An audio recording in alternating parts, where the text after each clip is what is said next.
This is your technical update from the LMAX Exchange Research and Analytics Desk for Wednesday, October 14th, 2015. Euro dollar. So the euro continues to be well bid over the past several sessions, though the market is now approaching some key internal range resistance at 114.67. At this point, the market would need to establish above 14.67 to take the more medium-term pressure off the downside. Until then, the pressure remains on the downside, and a lower top is sought out in favor of a bearish resumption, eventually back down towards some key support at 110.87.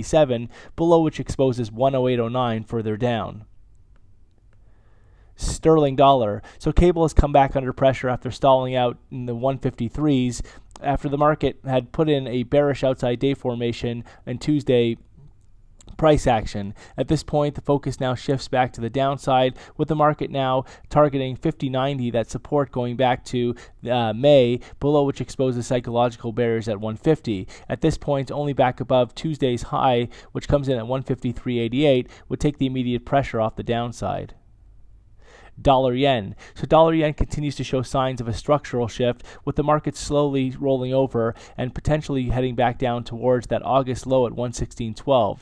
At this point, a lower top is sought out at 121.74, which will be confirmed on a fresh downside extension. Only back above 121.74 would put the pressure back on the top side.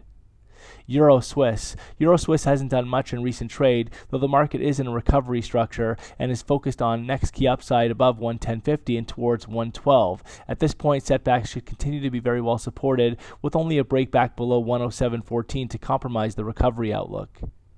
Aussie dollar. So Aussie dollar gains have stalled out after the market put in 9 consecutive positive closes and 9 consecutive higher lows, with the market reversing on Tuesday sharply and putting the pressure back on the downside for a retest, potentially back down towards those multi-year lows just above 69. At this point, only back above 74.40, some medium-term resistance would compromise the overall downtrend here, and the market again is focused on a resumption of declines and a bearish continuation.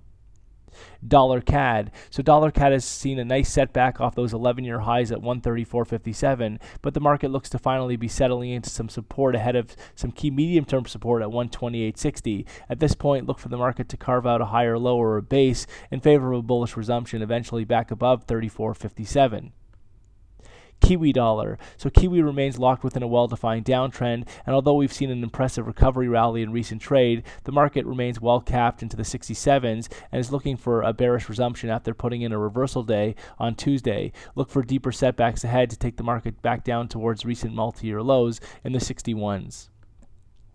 SPX 500. So the S&P 500 continues to show signs of a potential structural shift here, with the market breaking down in August and since consolidating. Look for a lower top to carve out somewhere above just over 2000 in the 2020 area, ahead of the next downside extension back down towards those recent August lows at 1833. Ultimately, any rally should be very well capped ahead of 2050, with only a break back above that level to put the pressure back on the top side.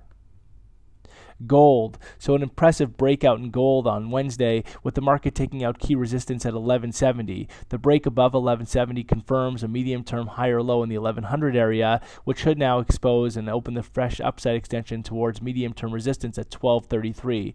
At this point, setbacks should now be very well supported in the 1130 area, while ultimately, again, only back below 1100 would compromise the recovery outlook for the gold market.